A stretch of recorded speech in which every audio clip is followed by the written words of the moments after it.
Whether you're a skeptic or a believer, join me, Rob McConnell, as together we'll investigate the world of the paranormal and the science of parapsychology here on the X-Zone Radio TV show on XZBN and the X-Zone TV channel on Simul TV.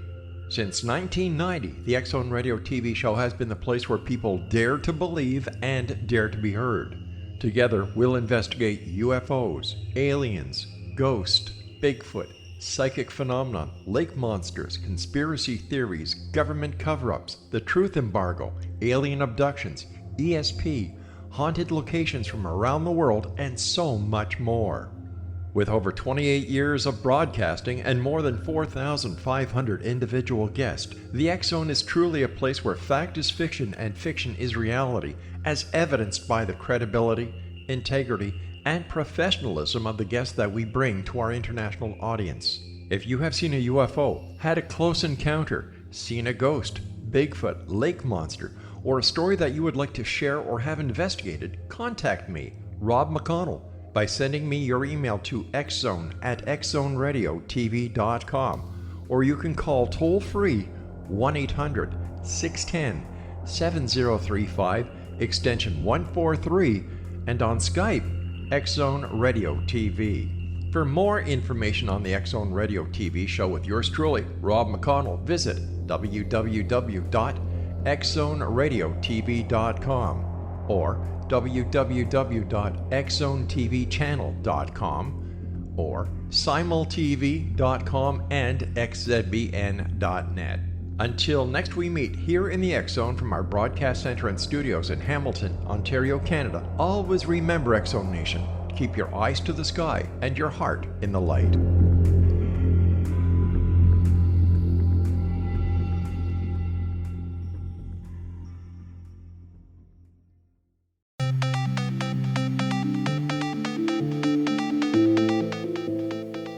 Welcome everyone to Too Good to Be True. Thank you for taking the time to listen. The subject for today's show is mysterious disappearances, including Lord Lucan, Glenn Miller, and Amelia Earhart. Before we start getting into details, let's just briefly talk about psychic insight and how we apply it. We choose a subject and research it, and based on that research, we determine what we think needs to be explained by creating a series of questions. Then Justina provides psychic insight to answer those questions. The psychic insight is narrated towards the end of the show. Accepting the psychic insight is a question of individual belief. Now let's go through the disclaimers. Here are the disclaimers. Neither of us claim to have any expertise in any subjects that we discuss. We relate information we find through research and the psychic insight. We are always delighted to hear from the listeners. The show only lasts an hour. We don't have the time to present exhaustive research on any topic. This means that there will be information that we miss. We want to provide a basis for the psychic insight. We don't care if a theory turns out too good to be true, as the show name suggests. We are only interested in finding out more of the truth about topics.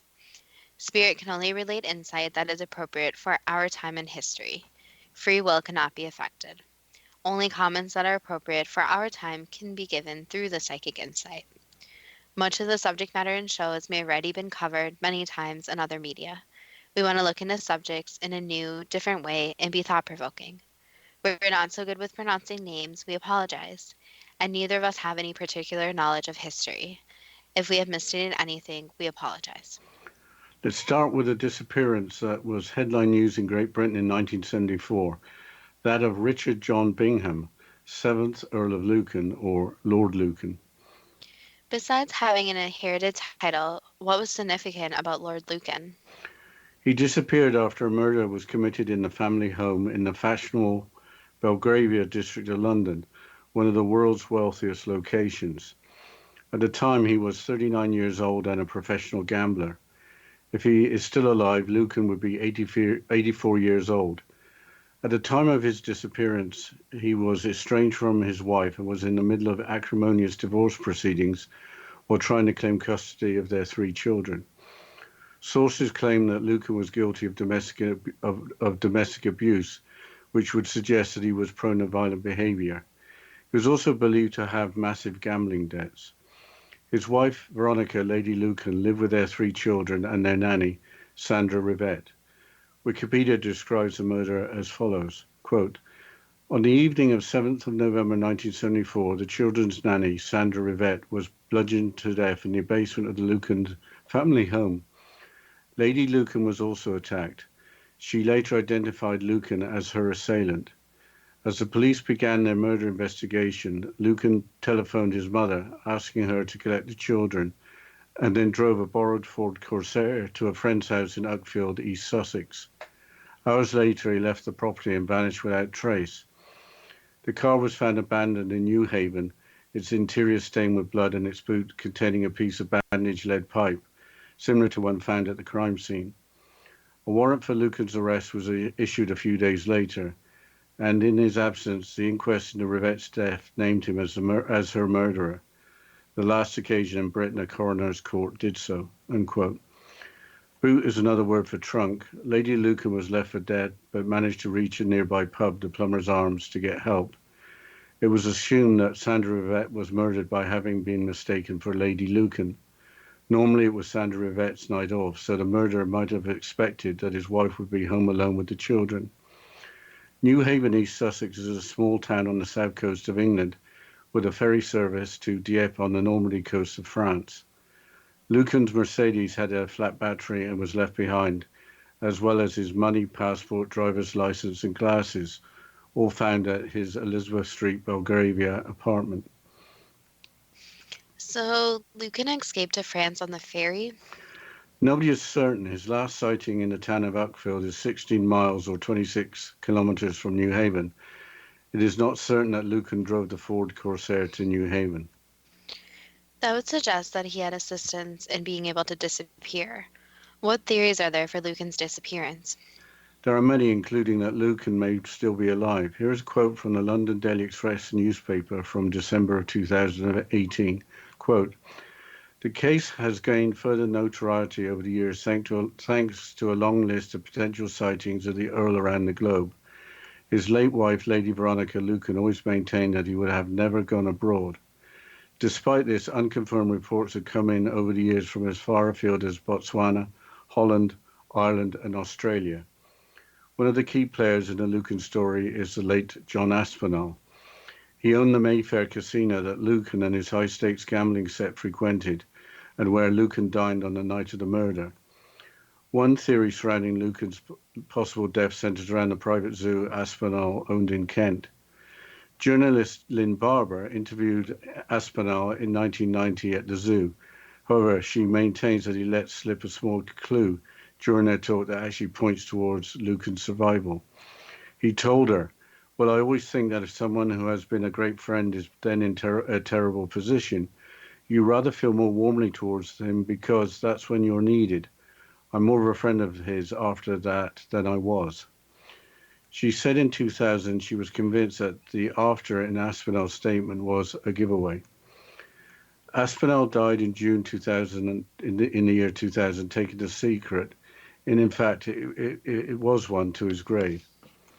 A former employee of Aspinall's, Shirley Roby, came forward with her own story in 2012. She said that she often heard Aspinall talk about Lucan when she worked for him as a secretary from 1979 to 85. "I knew he was hiding. I knew he was in Africa. I knew we were hushing it up. I knew he'd fallen out with his wife, and I knew it was a major secret. But for whatever reason I didn't appreciate, there had been a murder until some years later," she said, unquote. The zoo theory was that Lucan shot himself with his body being fed to the tigers. Did anyone believe that Lucan was innocent of murder and attempted murder? Yes, his brother Hugh Bingham, who claimed that Lucan had told his friend Susan Maxwell Scott when he drove to her house in Uckfield, apparently on the way to fleeing to New Haven, that he had encountered a man in the house who had assaulted his wife. Are there other theories? Besides suicide at the zoo, he jumped off the New Haven to Dieppe ferry. Why would he commit suicide? He seemed to have wealthy friends who could help him. The suicide theories may include the assumption that he was devastated by his unintended murder of Sandra Rivette. Who is the subject of the next mysterious disappearance? We will go back in time to talk about the world's most well-known musician when he disappeared, Glenn Miller. The following is from Wikipedia. Quote, Glenn Miller and his orchestra was an American swing dance band formed by Glenn Miller in 1938, arranged around a clarinet and tenor saxophone playing melody, and three other saxophones playing harmony. The band became the most popular and commercially successful dance orchestra of the swing era and one of the greatest singles charting acts of the 20th century, unquote. What happened leading up to his disappearance? He joined the United States military, which cost him a huge loss of earnings, and then traveled to Europe to help with the war effort. The article continues, quote, during Miller's stay in England, he and his band were headquartered in a BBC radio office at 25 Sloane Court in London. A bomb landed 3 blocks away, encouraging Miller to relocate to Bedford, England. The day after he departed London, a V-1 flying bomb demolished his former office, killing at least 70 of his former office mates, unquote. It sounds like an enemy were out to get him. V-1 flying bombs had an accuracy of about 7 miles or 11 kilometers, so it would not have been sent to hit a particular target, but a particular target area, in this case, central London. How did he actually disappear? He was flying to France, departing on December the 15th, 1944, a passenger in a single-engined UC-64 Norseman, departing from RAF Twinwood Farm near Bedford. According to Wikipedia, the cause of the plane disappearing could have been engine failure. Quote, in 2014, the Chicago Tribune reported that despite many theories that have been proposed, Miller's plane probably crashed because of its carburetor, which was of a type known to ice up in cold weather, unquote. Were there other theories regarding the disappearance of his plane? Yes, one major theory that was reported in a New York Times article in December of 1985 as follows. 2 members of a Royal Air Force bomber crew in World War II believe they can explain one of the unsolved mysteries of the war, the disappearance of the band leader Glenn Miller. The two say they fear the band leader's plane was downed over the English Channel by bombs jettisoned from their own plane as they returned from an aborted mission. The two, the navigator and pilot, said their 4-engine Lancaster bomber was one of the some 150 returning from an aborted mission on December the 15th, 1944, the same day Mr. Miller took off in bad weather from an airfield near Bedford, England, on a flight to Paris, where he was to give a show. The 2 RAF crewmen said that after the jettisoned bombs exploded, they saw a Norseman aircraft fall into the sea below them, apparently knocked out of the sky by shock waves. The plane carrying Mr. Miller, who was then a major in the army and the leader of the Army Air Force Band, was a Norseman D-64. The official version of the band leader's disappearance is that his aircraft vanished in the Channel fog, perhaps disabled by ice on its wings, unquote. We'll have to continue after the short break discussing the mysterious disappearance of Glenn Miller. And I would like to mention our exciting new Instagram page where you can follow us there, you can connect to our shows, and you can send us messages at TWOGTBT. And we'll continue after the short break. And you're listening to Too Good to Be True with Justina Marsh and Pete Marsh on the X Zone Broadcast Network, www.xzbn.net.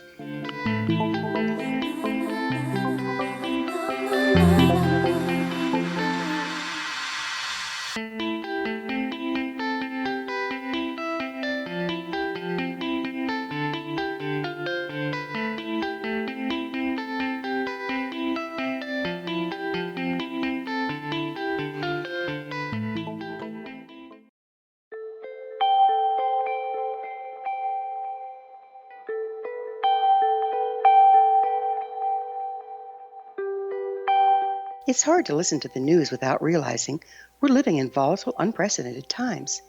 Yet never has there been such an opportunity to transform the human condition. As old structures fail, where can we find the guidance to co-create a better way?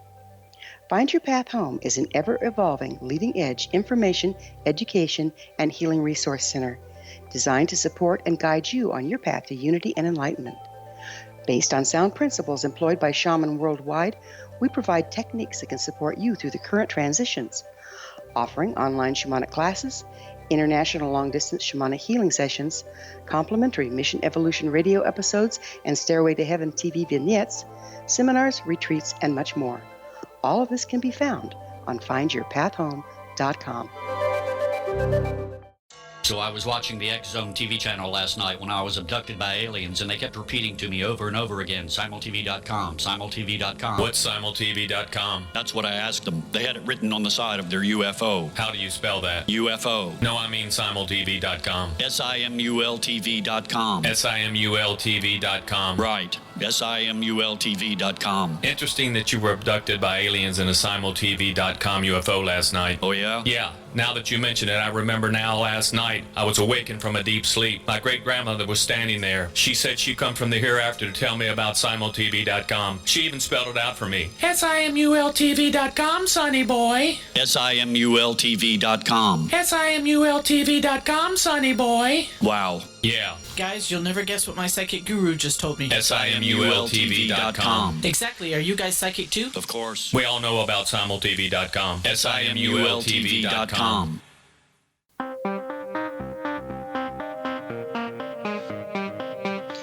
Welcome back to Too Good to Be True. And before the break, we were discussing the mysterious disappearance of Glenn Miller. And Dad, you were quoting from a New York Times article. Was that the end of the story? Not quite. No Royal Air Force planes were supposed to have been flying that night due to bad weather. So why would anyone else be flying that night if the weather was too bad for the Royal Air Force? The truth came out eventually that on the night there was a bombing mission involving Lancaster heavy bombers intended for the railway yards at Siegen, Germany. The bombers were recalled before entering German airspace, with their bombs being dropped on the way back to their home base over the English Channel. We have time for one more disappearance, and that is of the famous aviator Amelia Earhart. It happened less than a decade before the disappearance of Glenn Miller. There have been recent discoveries and some convincing theories regarding her disappearance. Why don't you provide a quick bio of Amelia? The following is from Wikipedia. Quote, Amelia Mary Earhart, born July the 24th, 1897, disappeared July the 2nd, 1937, was an American aviation pioneer and author. Earhart was the first female aviator to fly solo across the Atlantic Ocean. She received the United States Distinguished Flying Cross for this accomplishment. She set many other records, wrote best-selling books about her flying experiences, and was instrumental in the formation of the 99s, an organization for female pilots. In 1935, Earhart became a visiting faculty member at Purdue University as an advisor to aeronautical engineering and a career counselor to women students. She was also a member of the National Women's Party, and an early supporter of the Equal Rights Amendment, unquote. That's an incredible amount of achievement packed into a short lifetime. But what are the details of the last flight? The history website provides a quick overview. Quote, on June the 1st, 1937, Amelia Earhart took off from Oakland, California on an eastbound flight around the world. It was her second attempt to become the first pilot ever to circumnavigate the globe. She flew a twin-engine Lockheed 10E Electra and was accompanied on the flight by navigator Fred Noonan. They flew to Miami, then down to South America, across the Atlantic to Africa, then east to India and Southeast Asia. The pair reached Lae, New Guinea on June the 29th. When they reached Lae, they had already flown 22,000 miles. They had 7,000 more miles to go before reaching Oakland, unquote. The first attempt had ended in Honolulu, Hawaii, after starting from Oakland, California, with the plane being severely damaged, possibly by a blown tire on takeoff. Why not go westbound, as she has done on the first attempt? The U.S. History website answers that question. Quote, since they were leaving so much later in the year, Earhart decided to travel in the reverse direction from her original plan to fly west. Weather conditions were more favorable in the Caribbean and Africa, unquote. Where did Earhart and Noonan disappear? The Life Science website describes a series of events as follows. Quote, on June the 1st, 1937, Earhart and our navigator Fred Noonan departed from Miami, well, we said Oakland, with great fanfare. They began the 29,000-mile journey heading east. After 29 days of flight, they touched down in New Guinea. The remaining 7,000 miles will be done over the Pacific. The plan required landing on Howland Island, located between Hawaii and Australia, and 2,556 miles away from Lae. At only 1.5 miles long and half a mile wide, Howland Island was a difficult spot for landing. Special navigation precautions were taken, including establishing radio communication with U.S. Coast Guard ship Itasca off Howland Island. At 10 a.m., Earhart and Noonan took off from Lae. They encountered problems with overcast skies and rain showers early on. Some witnesses reported that the radio antenna may have been damaged, and other experts suggest that their maps may have been inaccurate. As they neared Howland Island, they were unable to make sufficient connection with the Itasca or to land on the island. Earhart's last communication was at 8:43 a.m. "We are running north and south." Though the Itasca began a rescue attempt immediately and the search continued for weeks, nothing was found. On January the 5th, 1939, Earhart was declared legally dead, unquote. The Itasca was the designated support ship for Earhart's journey when she crossed the Pacific Ocean. In round numbers, 2,556 miles is 4,000 kilometers, while 1.5 miles is 2.4 kilometers, and 0.5 miles is 0.8 kilometers. Have any remains of the plane been found? Maybe, quite recently, according to the Mysterious Universe website, an article from January 2019, a team of divers called Project Blue Angel had recovered what they believed to be pieces of Earhart's E-10 Electra. This was off the coast of Buka Island in Papua New Guinea, with a theory that Earhart had turned around and crashed on the way back to the point of her departure. Is there any other evidence of the actual crash site? The crash site has been long believed to be further east on Gardner Island, but perhaps some radio signals were picked up at the time. If radio signals were picked up, why weren't they rescued? Apparently because they were picked up by private citizens in North America, as described in a US Today article from July of 2018. Quote, Amelia Earhart in her Lockheed Electra plane sits surrounded by knee-deep water, marooned on the reef of Gardner Island with her seriously injured navigator, Fred Noonan. She waits for the tides to lessen before sending out yet another distress signal. It's July the 2nd, 1937, just hours after Earhart's plane disappeared over the Pacific Ocean on the most challenging leg of her flight around the globe, the 2,227 nautical mile trip from Lae, New Guinea to Howland Island. Plane down on an uncharted island, small, uninhabited, she calls out. A signal apparently only heard by a Texas housewife, Mabel Larimore, who had stumbled upon a message from Earhart while scanning her home radio. Then 12 hours of silence, unquote. That's really odd. Why didn't the Itasca pick up the distress signal? I don't know, and I don't know how the radio message carried all the way to Texas. The article reports 6 days of signals with their timing corresponding to low tide at that location.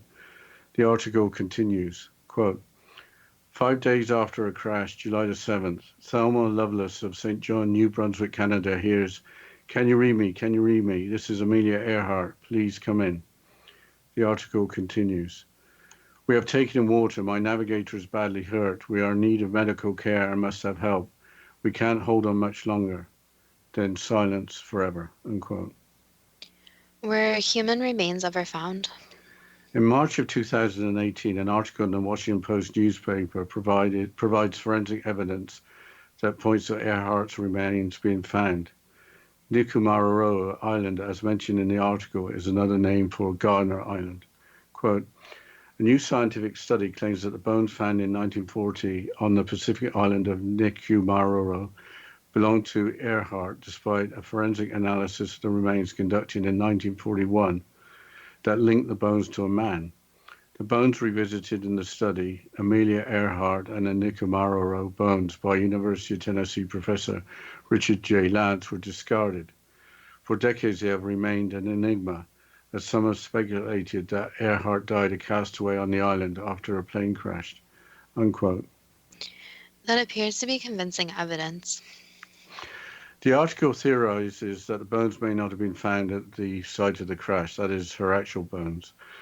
Quote, Jans compared the lengths of the bones to Earhart's measurements using her height, weight, body build, limb lengths, and proportions based on photographs and information found on her pilot's and driver's licenses. His findings revealed that Earhart's bones were more similar to the Nikamaroro bones than 90% of individuals in a large reference sample. In the case of the Nikamaroro bones, the only documented person to whom they may belong is Amelia Earhart, Jantz wrote in the study, unquote. What are the theories regarding how Amelia Earhart and Fred Noonan died? There are plenty, with some being completely crazy. One theory that doesn't seem to go away was that Earhart was spying for a government using special equipment to photograph Japanese bases in the Pacific. Part of the theory is that the plane was shot down by the Japanese. Another theory is that after the plane crash, she was taken prisoner with a navigator, with both being executed after being taken to the island of Saipan. A similar theory has the Japanese taking them to the Marshall Islands. A wild theory is that she was rescued by the United States military and later lived in New Jersey with a new identity. It's time for the first question.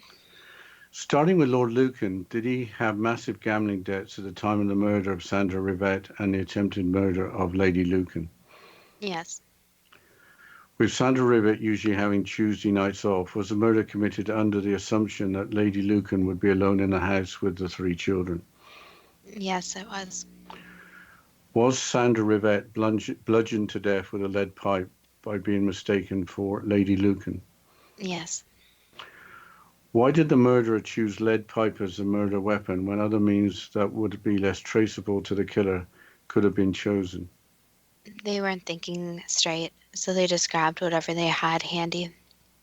If Lord Lucan were the murderer, why would he think to commit the violent murder of his wife with their children having to deal with the horrifying reality of the aftermath? A lot of people don't think of the after effects that murder can cause. Instead, they are just an emotional state where they just want to get it done and over with and don't think of the consequences. But we'll have to continue after this short break, and you're listening to Too Good to Be True with Justina Marsh and Pete Marsh on the X Zone Broadcast Network, www.xzbn.net.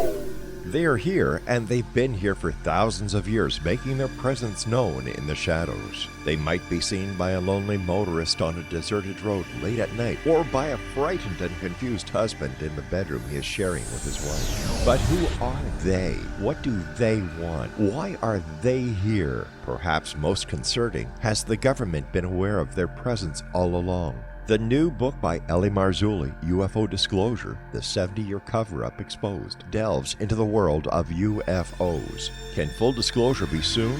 Order now and receive a free hour and 37-minute DVD on the UFO phenomenon. UFOs are real. Get both the book and the DVD, a $40 value, for only $19.99. To order your book and DVD today, go to lamarzulli.net. That's LAMARZULLI.net.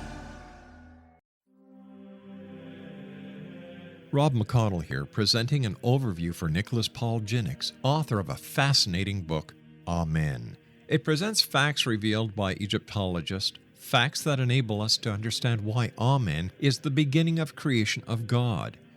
It provides recommendations for religious leaders of the major religions to unify their beliefs and teach the Word of God. Love one another. Amen informs people how mankind conceived God. It was the Egyptians that developed the concepts of a soul, a hereafter, and Son of God. And finally, after the worship of many gods, they conceived the belief in one universal God, the maker of all there is. For more information, visit www.futureofgodamen.com. That's www.futureofgodamen.com. You have heard of the X Zone? Now watch it on Simul TV, plus 500 video games, live TV channels, free video on demand, worldwide, and more. Does this sound like tomorrow's television? Well, it is, but you can have it today, right now. It is Simul TV. Simul TV offers what the others only wish they could provide. 15 exclusive channels like X Zone, sci-fi, and horror. We are worldwide. No other provider offers that. 500 built-in video games. No need to have an extra expensive system. We have them included. Free video on demand. Live streaming events from around the world. Interactive online network, and much more.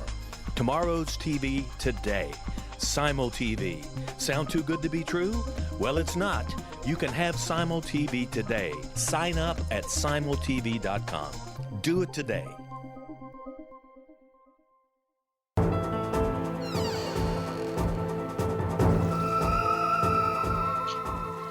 Welcome back to Too Good to Be True. And before the break, we were going through the questions in the Psychic Insight about mysterious disappearances, and we were discussing Lady Lucan. So, Dad, can you please continue? Was Lady Lucan correct in identifying her husband as being responsible for the violent attack on her? Yes. Was the identification based on the recognition of his voice? Yes, for the most part. When Lord Lucan called his mother to collect the children, what reason did he give for the request? That he wanted to take them somewhere special, so that he had a surprise for them. Why did Lord Lucan visit the Maxwell Scotts at their home in the town of Uckfield? He was just inquiring about them, so trying to get more information. Can you say anything about whether the Maxwell Scotts helped Lucan? They did not. When the car was found, why was there so much evidence, including bloodstains and a piece of lead pipe, similar to that found at the crime scene? The cleanup process was not done very well, so it was related to the crime scene. How could the brutal murder of his wife, assuming she had not survived, possibly lead to Lord Lucan gaining custody of the children? He didn't think he was going to get caught, so he thought that people would think someone else would have murdered her. Then he would get full custody. So he never thought it would be tried in court or traced back to him. What was the motive for attempting to murder his wife? Anger, lots of anger, and lots of arguments to the point that there was a lot of hatred involved. I think you've already answered this. At the outset, did Lucan think because he had the title of an earl that no one would believe that he could be a murderer? Partially yes, and partially he thought that he could commit the perfect murder so that nobody would suspect him. Was Lord Lucan distressed at the thought that he had murdered Sandra Rivette by mistake? Yes, he was. How could he attempt to travel to France when he had left his money, wallet, and passport in his apartment in Elizabeth Street, Belgravia? He was going to get different information from someone else. So he's going to get a new passport, new money, basically start over. So at the time, he didn't think he needed that. Presumably with passenger records and potential eyewitnesses, why was it never clearly stated whether he boarded the ferry from New Haven to Dieppe, France? Basically, because so many people were coming and going, it was hard to keep everything 100% straight. So it was unclear if he used false pretenses to be able to board it. Did Lucan commit suicide by jumping overboard from the New Haven to Dieppe ferry? No. Over the following years, were any of the alleged sightings around the world actual sightings? One or two were real, but the rest were not. Did billionaire casino owner John Aspinall help Lucan escape and help him assume a new identity? He helped in a way, yes. He wasn't the one that helped him get a new identity, but he did help with some financial means. Was Lucan hiding in Africa as claimed by former Aspinall employee Shirley Roby? No, he was not. Why did Lucan's brother Hugh Bingham believe that he was incapable of a murder even after Lady Lucan had identified him as her attacker? It's hard when family members are involved since they always want to believe the best of their family members. So they never want to admit that their family members could do something so horrible. What can you say about the fate of Lord Lucan? Did he live out his life, or is he still alive in some other country outside of Britain? So he did pass away from actually natural causes. So he's no longer alive. And he did live out his life in hiding, but it was in Europe, not Africa. So he basically assumed a new identity, went about his life in a normal means, and passed away from natural causes. So to recap, he boarded the Dieppe to New Haven ferry to make his escape. Correct. Was that with the new identity, passport, and money he was given? Correct, a whole new identity. Can you say anything about the European country he lived in? Was it France? It was not France, it was more eastern than France. Why does the brutal murder of Sandra Yvette, followed by the disappearance of Lord Lucan, have so much public interest so many years after the events took place? Basically, in a way, many people thought that he got away with it. So instead of getting normal consequences for murdering someone, he got away with it. And it shows that if you have the right connections and the means, sometimes people get away with horrible crimes. And obviously, he would claim he didn't do it. However, it's hard when the evidence is all in one direction. So it relates to a lot more, even current cases, where people got away with it, even though all the evidence goes towards that one person. How did Lucan disguise himself? Did he have plastic surgery? Not really plastic surgery, but growing out your facial hair, changing your hair color, etc., can actually change a lot about a person. So it is very easy to be unrecognizable with a few more changes. So rich friends and privilege were the reason he was never arrested and taken to court. Yes, and also to go back on the appearance, and even weight gain and weight loss can cause a dramatic change in appearance also. What can we learn from the disappearance of Lord Lucan? Basically, that sometimes people can get away with things, and it's hard to realize that this is a possibility. But it's been shown in many different cases where people actually get away with murder. So the issue with this is that people think that they should be punished for their actions. However, in some circumstances, money does get people farther, and money actually makes it so a person isn't facing the consequences. If Lord Lucan had been still alive, would it have been more difficult to answer all these questions?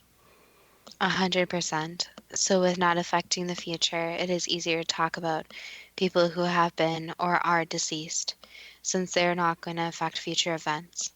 So if he would have been still alive, the answers would have been more vague, since there would be a possibility of a future appearance or him appearing in the public. So since he's deceased, there's no way for this to happen. Therefore, there's no way to change future events.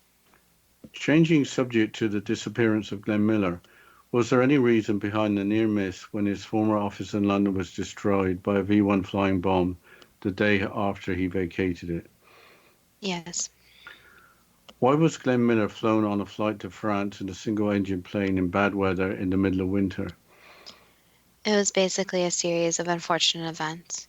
So at the time, it was the only plane available. Was there any particular urgency surrounding his departure? Yes, very urgent. Was there a reason for the urgency? Did he need to raise the morale of the troops, or was there another reason? There was another reason. He had to go have a private discussion with someone and had a sense of urgency about it. Was the official version correct that the plane crashed in the English Channel because it was lost in fog and the wings iced up? No, it was overall different. Most of the plane iced up, so it wasn't just the wings. Did the carburetor of Glenn Miller's plane ice up, causing engine failure, resulting in the plane crashing? Yes. So there was no basis in Glenn Miller's plane being destroyed by bombs dropped by an RAF Lancaster heavy bomber returning to base after being recalled from a mission? No, there's no basis. So it is basically like a game of telephone, where the story got more and more intense instead of just normal aircraft failure. Did the aircrew of the Lancaster bomber see another plane crash when the bombs were dropped over the English Channel? Yes, that's correct. Why weren't there reports of 2 planes that went missing that night? The other plane was actually a private plane, so it was not actually registered 100%. So they just kind of swept it under the rug that it was damaged and destroyed in an accident. Was the bombing mission originally planned to destroy the railway yards at Siegen, Germany? Yes, that's correct. Why were the bombers recalled? Because of the destruction. So they decided to drop the bombs not exactly in the correct manner. So the people that were dropping them did not do all their final checks before actually dropping. Why was there the denial at the time that no bombers were flying on a mission that night because of bad weather? Because they made the mistake of destroying a private plane. So they wanted to cover their traces since lives were lost. Was the weather that night unusually hazardous to aircraft? Yes, no planes or aircraft should have really been flying. Why was Glenn Miller flying in a plane that had a reputation for the carburetor icing up on a winter night with dangerous icing conditions? He wanted the first plane possible, so that one was the only one available at the time, and he thought that it wouldn't actually be a risk. Changing subject to Amelia Earhart, why hasn't the Equal Rights Amendment ever been passed? For numerous reasons, but for basically the biggest part, that a lot of people are still not supporters. Was it on Amelia Earhart's life chart to be a pioneer and succeed in a male-dominated world? Yes, 100% she chose that. What was the actual cause of Amelia Earhart's first attempt to circumnavigate the globe, coming to an end in Honolulu, Hawaii, when her plane was severely damaged on takeoff? Basically just some faulty parts, so some of the parts were not the best, and they were told to be good, but they were not. Was flying eastbound for the second attempt a logical decision based on weather patterns in the Caribbean and Africa at that time of year? Yes, it was a logical decision. On the final leg of the trip to Howland Island, was the Lockheed Electra's radio antenna damaged? Yes. For that leg of the trip, were their maps inaccurate, making navigation difficult? Yes, they were. Why was Howland Island chosen for the destination of the leg from Papua New Guinea, when it is only 1.5 miles long and half a mile wide, and a difficult spot for landing? She wanted the challenge, so she wanted to challenge herself on her flight abilities and do something that others would probably not. But we'll have to continue with the questions in the Psychic Insight after this short break. And you're listening to Too Good to Be True with Justina Marsh and Pete Marsh on the X-Zone Broadcast Network, www.xzbn.net.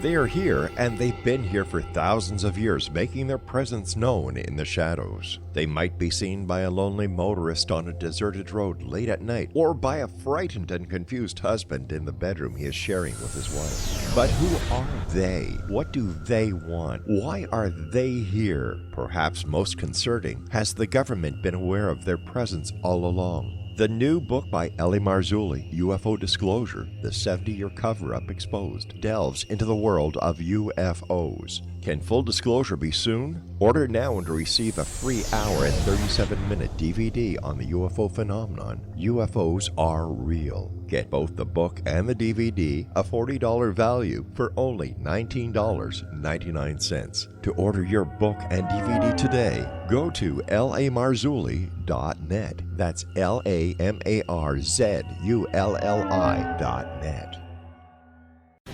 Christopher Fulton is a survivor of the national security state. All he wanted to do was preserve history when he acquired a Cartier watch from the estate of President Kennedy's personal secretary. But that simple act set off a terrible chain reaction. He was pursued by the U.S. Justice Department and the FBI, thrust into the middle of the U.S. government's Assassination Records Review Board, even monitored and pursued by the Russian government. All because that Cartier watch was the missing link of evidence, a timepiece worn by JFK that fateful day in Dallas, a link resulting in Christopher being incarcerated and attacked for 9 years records because he opened a hidden chapter in history. The intriguing journey outlined fully in Christopher Fulton's memoir, The Inheritance, is available now through TrineDay.com or Amazon.com. The Inheritance, Poisoned Fruit of JFK's Assassination by Christopher and Michelle Fulton is a must-read, an incredible tale of how easily our own government can overrule justice. The Inheritance, Poisoned Fruit of JFK's Assassination. Welcome back to Too Good to Be True. And before the break, we were discussing the questions and psychic insight about the legendary Amelia Earhart and her disappearance. Dad, can you please continue with the questions? Sure, thank you, Justina. What's the reason why Earhart wasn't able to make a sufficient radio connection with the Coast Guard vessel Itasca to damage radio antenna? Yes, there was a lot of damage. How did the damage occur? By stormy weather, so the aircraft was actually damaged by the weather. Did the last radio connection with the Itasca at 8:43 a.m. on July the 2nd mean that Earhart was flying north and south at different longitudes in search of Howland Island or any place to land? Yes, it was going to be an emergency landing. Was Earhart's plane landed wherever it could be landed because of shortage of fuel? Yes, and also the damage caused by the storm. Are remains of Earhart's E-10 Electra located off the coast of Papua New Guinea as a result of Earhart attempting to return to her point of departure? Yes. Did Earhart's plane crash land near Gardner or Nikomaro Island? It was vaguely in the vicinity, so it was more towards a couple of other islands instead. Papua New Guinea and Gardner or Nikomaro Island is some distance away. How could this have happened? Yes, so she did land around Papua New Guinea and actually took off again, and that's where she finally landed again for a second time. So she decided to make another attempt. Was Earhart largely unhurt while her navigator, Fred Noonan, was seriously injured? From the second attempt, yes. With her plane landed near Papua New Guinea, why didn't she just stay and make repairs? At that time, she wanted to push herself even harder, so she thought she had enough fuel to make it a little farther. Is that how the glass from her plane was found off the coast of Buka Island near Papua New Guinea? Yes, only some pieces. She thought that the plane was in good enough condition to try and make it again. Was she able to send out radio distress signals from the plane at low tide? She tried, yes, but some of the distress signals obviously didn't go through, and some people thought they would get distress signals when they did not. Why wasn't the Itasca or other search vessels able to pick up her signals? Again, because the equipment was so badly damaged, so the signals were going out at random and were not in the usual networks. Did any other country pick up her signals?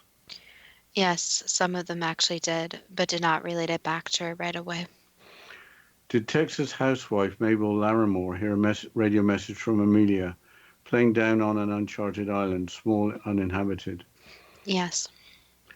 How could the message carry all the way to Texas? Was it shortwave at night? Yes, and in addition, she was trying any channel possible, so she was going through channels that normally a plane would not be heard on. On July the 7th, 1937, did Thelma Lovelace of St. John, New Brunswick, Canada, hear on the radio, "Can you read me? Can you read me? This is Amelia Earhart. Please come in. We have taken in water. My navigator is badly hurt. We're in need of medical care and must have help. We can't hold on much longer." Yes. Was that the last transmission from Amelia Earhart? She tried to send some after that, but it was too late. Did the bones found in 1940 on the Pacific island of Nikomaro belong to Amelia Earhart? No, they did not. Did navigator Fred Noonan succumb to his injuries and pass away soon after the crash? Yes. Were any of Fred Noonan's remains ever found? No, they were not. Were Amelia Earhart and the navigator Fred Noonan captured by the Japanese who thought they were American spies? So this is where it gets a little difficult to follow. The navigator at this point is deceased, and Amelia Earhart is still alive. So she makes it out of the plane. She's injured, but still alive. At this point, she does get captured, but is not by the Japanese. Is she captured by the local native population who are non-military? Exactly, native people, non-military. They have no idea who she is, and she is on their land. Is she killed or harmed by the native people? No, she actually lived with them for quite a time. Okay, she was injured but lived out her natural life. For a few years, yes, so it wasn't a long life, since the injuries could not be fully healed, since the native people could only do so much. But she decided she was content staying with them, so she decided that with making a point, it was actually better to almost broadcast a tragic death versus actually try to get the help and try again. So she was content with her efforts to go around the world and decided that she would just live a couple of years in a more peaceful situation. So Amelia Earhart died as a voluntary resident of Nicamaro Island. Correct. In retrospect, was Earhart more of a legend by mysteriously disappearing and being remembered more so? Correct. If she would have shown up years later, it wouldn't be talked about as much, since there wouldn't be these strange circumstances surrounding her death. So instead, it was easier for her to just take a break, and she was kind of tired of trying to prove to everyone something. So meeting these natives, she didn't have anything to prove to them, and instead she would finally be accepted and brought in as one of them. Again, for Amelia, showing that she was equal to any man was very important to her. Was that part of her motivation? Yes, it was, and she wanted to show that women could do anything that a man wanted to do.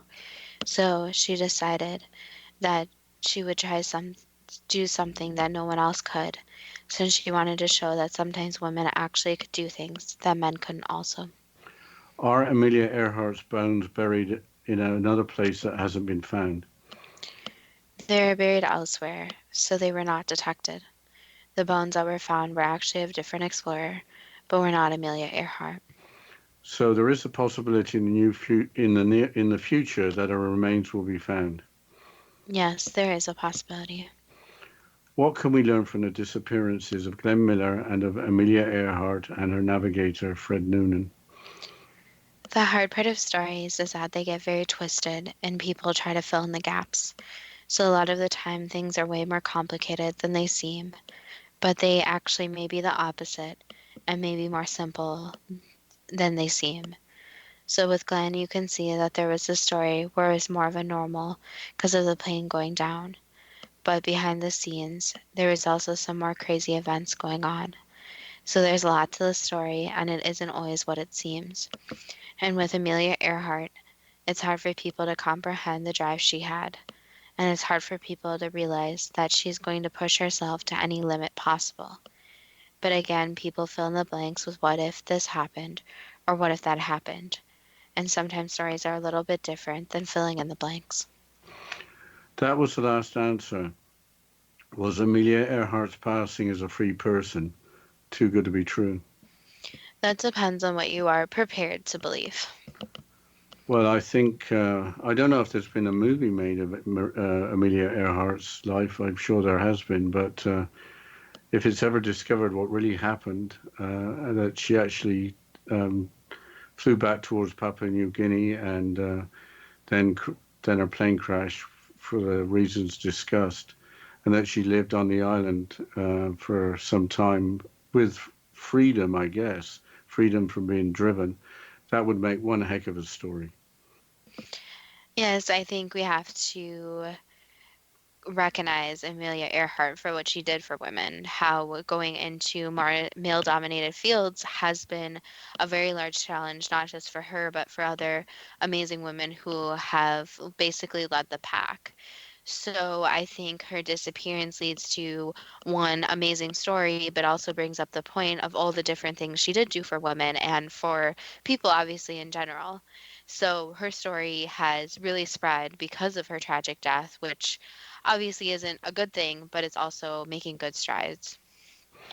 I think the case of Glenn Miller was, it was always believed that his plane perished over the English Channel for whatever reason.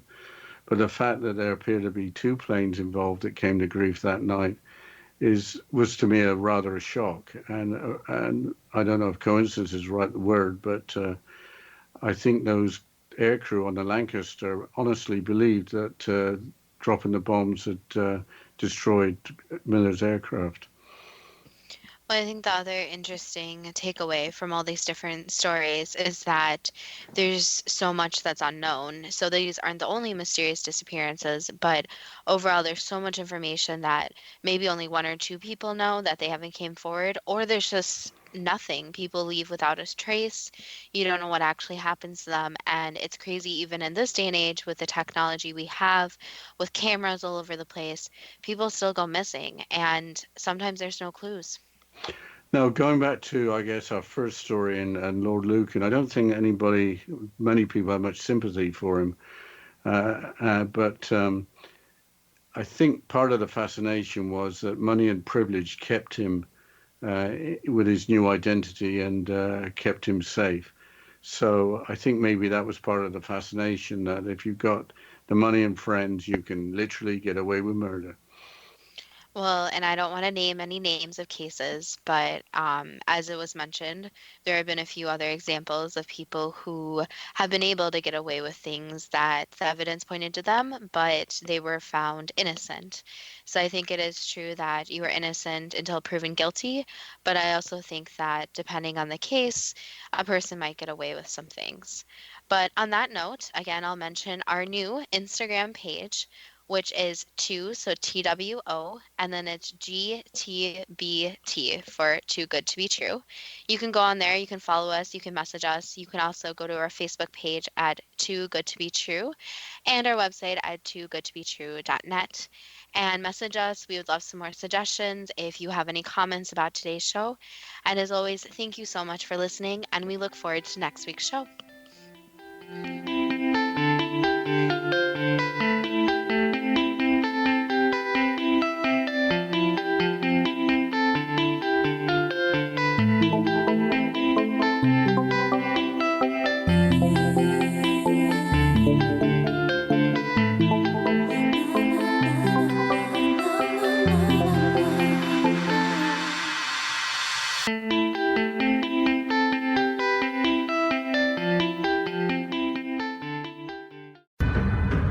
If you are looking for a safe, zero-calorie natural option to the harmful artificial sweeteners on the market today, Just Like Sugar is what you're looking for. Just Like Sugar is a wonderful natural alternative for those health-conscious people who choose a calorie-restricted diet with a great, pure, sweet flavor that tastes just like sugar. Just Like Sugar is a great natural option for people suffering from diabetes and may be useful in restricted diet programs where standard sugars are not allowed and does not cause a laxative effect of some other sweeteners.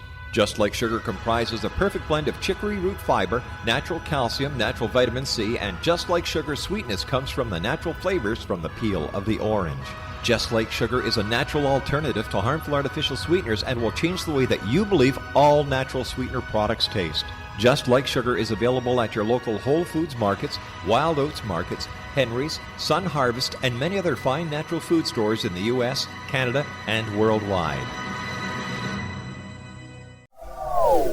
They are here, and they've been here for thousands of years, making their presence known in the shadows. They might be seen by a lonely motorist on a deserted road late at night, or by a frightened and confused husband in the bedroom he is sharing with his wife. But who are they? What do they want? Why are they here? Perhaps most concerning, has the government been aware of their presence all along?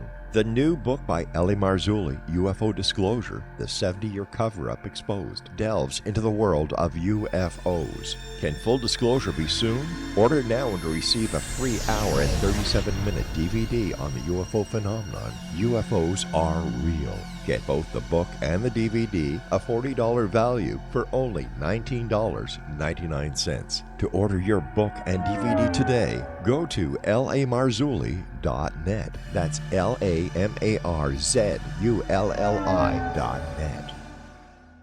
You have heard of the X Zone? Now watch it on Simul TV, plus 500 video games, live TV channels, free video on demand, worldwide, and more. Does this sound like tomorrow's television? Well, it is, but you can have it today, right now. It is Simul TV. Simul TV offers what the others only wish they could provide. 15 exclusive channels like X Zone, sci-fi, and horror. We are worldwide. No other provider offers that. 500 built-in video games, No need to have an extra expensive system. We have them included. Free video on demand, live streaming events from around the world, interactive online network, and much more. Tomorrow's TV today. Simul TV. Sound too good to be true? Well, it's not. You can have Simul TV today. Sign up at simultv.com. Do it today.